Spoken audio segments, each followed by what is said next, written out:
বুকে ব্যথা বুকে ব্যথা এই বুকে ব্যথা নিয়ে আমাদের সমাজে আজকে যেভাবে হাইপ চলছে, আমাদের সত্যিই কি প্র্যাকটিক্যালি বুকে ব্যথা নিয়ে কোনো হাইপ করার প্রয়োজন আছে?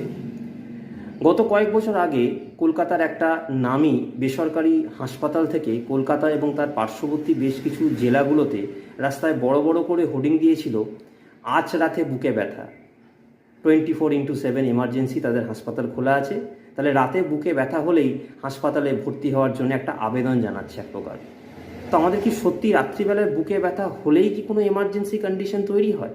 বা সব বুকে ব্যথা মানে কি সেটা কোনো হার্ট রিলেটেড প্রবলেম থেকে তৈরি হয়?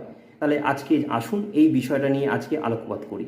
নমস্কার, আমি doctor Sutanmoy Sengupta, consultant homeopath specialist in chronic disease. আজকে এই চেস্ট পেন নিয়ে দু চার কথা একটু আপনাদেরকে বলবো, যে বিষয়টা আজকের দিনে দাঁড়িয়ে আপনাদের জেনে রাখাটা বা অ্যাওয়ারনেস থাকাটা কিন্তু ভীষণ জরুরি।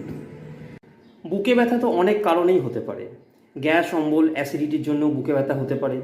স্ট্রেস, অ্যাংজাইটি, টেনশন, অনিদ্রা, এগুলোর জন্যও কিন্তু বুকে ব্যথা হতে পারে। এছাড়া আপনার চেস্ট মাসল বা কার্ডিয়াক মাসলে যদি হঠাৎ করে কোনো টান ধরে যায়, কোনো স্ট্রেন ধরে থাকে আগে থেকে, সেটার জন্য কিন্তু আপনার বুকে ব্যথা হতে পারে। এবং অবশ্যই কার্ডিয়াক রিলেটেড কোনো প্রবলেমের জন্যে, হার্টের কোনো প্রবলেমের জন্যে আপনার ডেফিনেটলি বুকে ব্যথা হতে পারে। সাধারণভাবে মেজরিটি ক্ষেত্রে কার্ডিওভাস্কুলার রিলেটেড যে বুকে ব্যথাটা হয়, অর্থাৎ হার্ট অ্যাটাক বা স্ট্রোক রিলেটেড প্রবলেমের জন্য যে বুকে ব্যথাটা হয়, সেটা সাধারণভাবে সকালবেলার দিকে, আর্লি মর্নিং অর্থাৎ ভোর রাত্রের দিকে কিন্তু মেজরিটি ক্ষেত্রে দেখতে পাওয়া যায়। বুকের মাঝ বরাবর একটা তীব্র ব্যথা শুরু হয় এবং সময়ের সাথে সাথে সেই ব্যথাটা কিন্তু আরও বাড়তে থাকে। শ্বাস প্রশ্বাসের সাথে সাথে কিন্তু ব্যথাটা বাড়তে থাকে। আপনি হাঁটাচলা করলে সেই ব্যথাটা কিন্তু আরও বেশি পরিমাণ অনুভব হয়। সেই ব্যথাটা আপনার ঘাড়ে, আপনার চোয়ালে, আপনার শোল্ডার, বিশেষ করে বাঁ দিকের কাঁধ এবং বাঁ হাত পর্যন্ত কিন্তু নেমে আসতে পারে।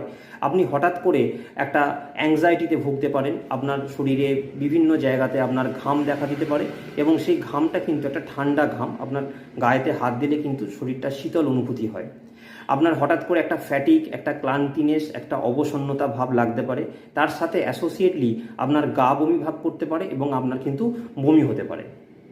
এই ধরনের বুকে ব্যথার ক্ষেত্রে যেটা সব থেকে বড় মিসলিডিং তৈরি হয়, সেটা হচ্ছে যে এই বুকে ব্যথার সাথে যখনই আপনার গা বমি ভাব এবং বমি হতে শুরু করে, মানুষ তখনই মনে করে যে এটা হয়তো গ্যাস রিলেটেড বা অ্যাসিডিটি রিলেটেড কোনো প্রবলেম থেকে বুকে ব্যথা হচ্ছে।